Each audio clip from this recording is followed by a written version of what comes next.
వారం నుంచి ఉమాదేవి సంగీతం నేర్చుకోవటానికి రావట్లేదు. బడిగిపోయి ఏదో 4 మొక్కలు నేర్చుకుంటే చాలు, ఈ సంగీతాలు అవి ఎందుకని మేమే వద్దనుకున్నామండి. అలా అనకండి. సంగీతం అంటే తనకి ప్రాణం.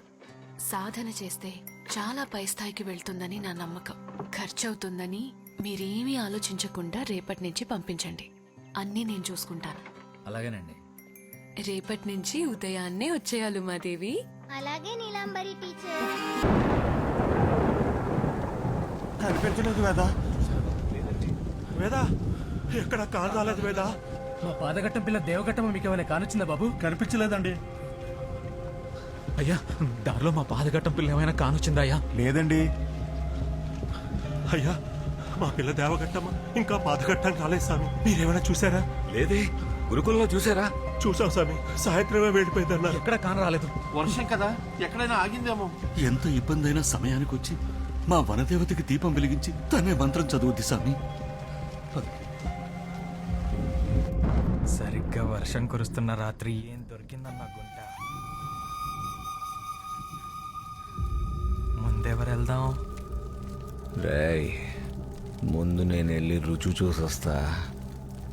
తర్వాత ఎవరెవరో చీటీలు వేసుకోండి.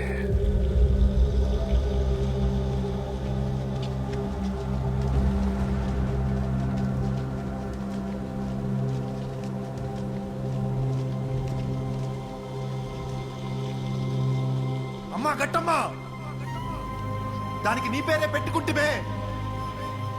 ఆ అమ్మ కాన రాకపోతే పాదగట్ట కుడుకు తీయదు. ఏడదాస్తివో పదిలంగా పాదగట్టని పంపవే.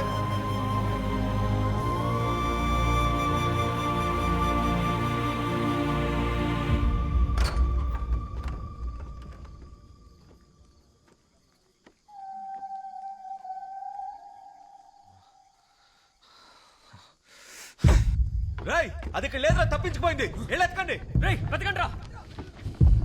అన్నా, ఇక్కడెక్కడ లేదన్నా. రేయ్, మీరిద్దరు అట్టాలండి. రేయ్, నువ్వురా.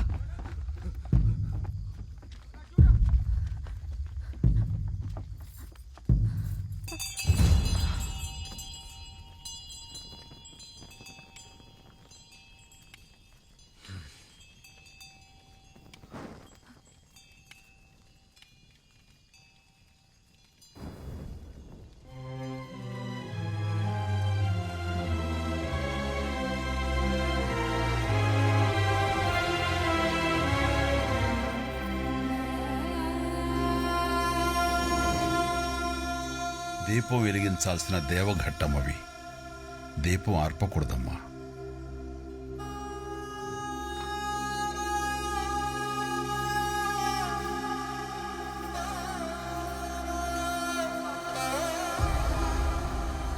ఇక్కడే ఉందిరా. ఈరోజు చిక్కదేమో అని కంగారు పడ్డా. నువ్వెవరు? అసలు ఇక్కడ ఏం పని? ఆ ప్రశ్న అడగాల్సింది నేను. ఇక్కడ మీరు చేయాల్సిన పనేంటి, చేస్తున్న పనేంటి? అసలు ఎవరు నువ్వు? పాఠాలు చెప్పే అలవాటు లేకపోయినా అందరూ ఎందుకో ఆచార్య అంటుంటారు. బహుశా గుణపాఠాలు చెప్తాననేమో. ఇక్కడేం చూడనట్టు వెళ్ళిపోతావా? మా చేతుల్లో అయిపోతావా? మనం వెళ్ళటానికి ఇంకా సమయం పడుతుందమ్మా. ఇప్పటికే నీకు ఆలస్యమైంది. పాదఘట్టంలో పూజ చేసి దీపం వెలిగిస్తుంటావంట కదా, అలా కూర్చుని ఆ దేవతని పూజించుకుంటావా? నీకేం భయం లేదు. వెళ్ళమ్మా. దాని నోట్లోంచి అరుపులు వినబడాలి గాని పూజలు చెప్పాలేంట్రా? వెళ్ళి దాన్ని లాక్కరండి. నాన్న, ప్రస్తుతానికి ఎవరిదాన్ని వాడుకోమని చెప్పానుగా, వచ్చే నెలలో కొనిస్తాను. సరేనా?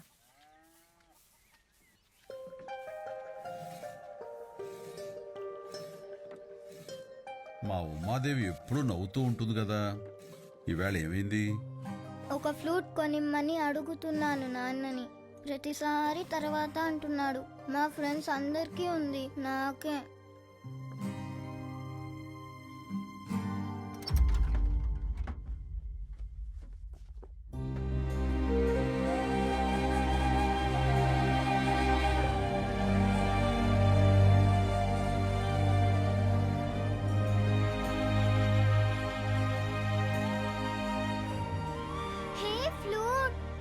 మీ దగ్గర కూడా ఉందా? మీకు కూడా వచ్చా? ఆహా, ఇది నా ఫ్రెండ్ది. అతను గుర్తుగా నా దగ్గర ఉంచుకున్నాను. అవునా? అయితే వద్దు. ఆ, నువ్వు నా ఫ్రెండ్వే కదా. నువ్వు దీన్ని వాయిస్తుంటే నా ఫ్రెండ్ వాయించినట్లుగానే ఉంటుంది. అవునా?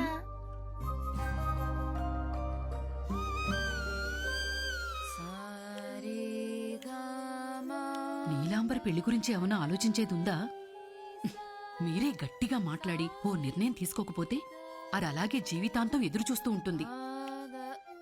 ఉమా, అలా కాదమ్మా, ఇలా చూడు.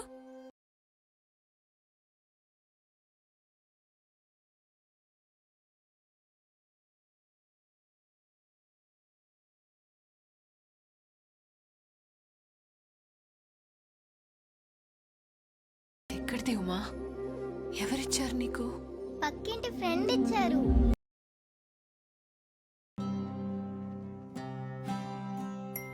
ఎవరు మీరు?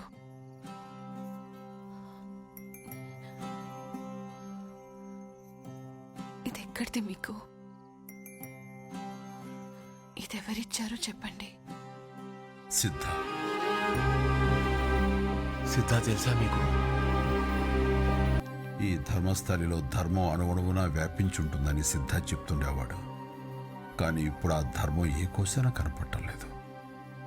కారణం? సిద్ధ ఇక్కడి నుంచి విడిపోయాక ధర్మస్థలి ఆ బసవ చేతిలోకి విడిపోయింది.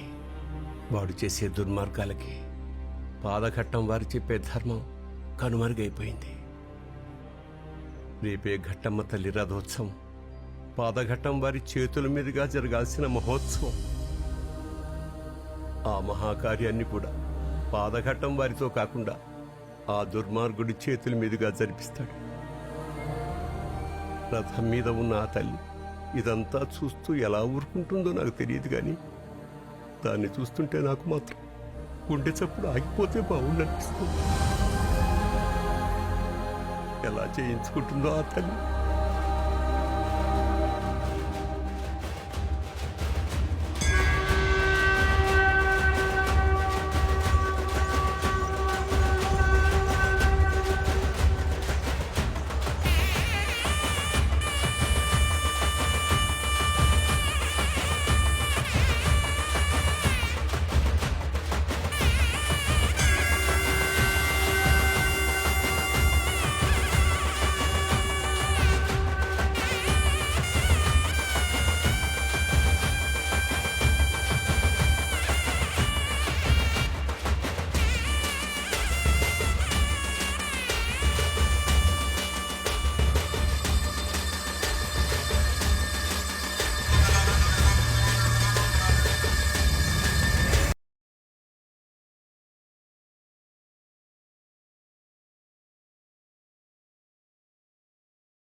తప్పుకో.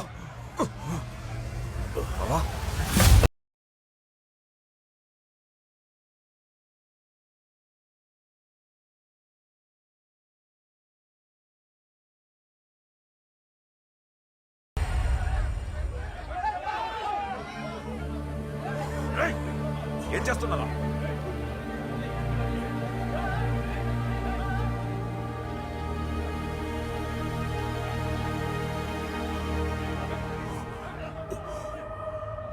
ముహూర్తం దాటిపోతోంది.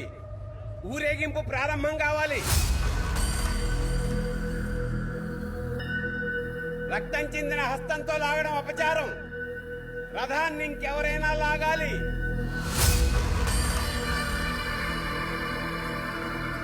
అలవాటున్న పాదఘట్టం వారిని పిలవండి.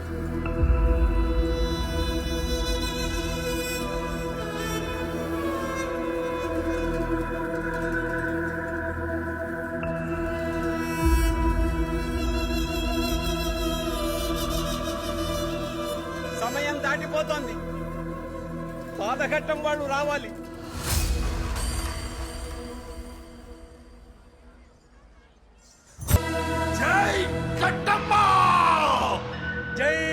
కట్టమ్మ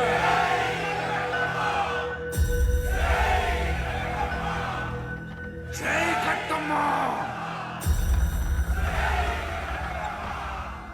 జై కట్టమ్మ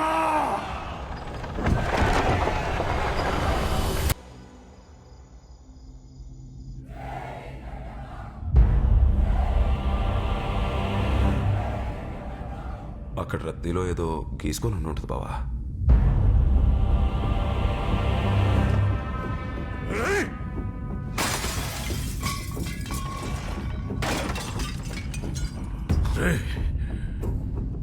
నా కోసం వేటాడుతున్నట్టుగా ఉన్న ఆ కళ్ళని నేను చూశాను. ధర్మస్థలిలో అణువు వెతకండి. వాడిని నేను చూడాలి. వాడికి ఏం కావాలో నాకు తెలియాలి.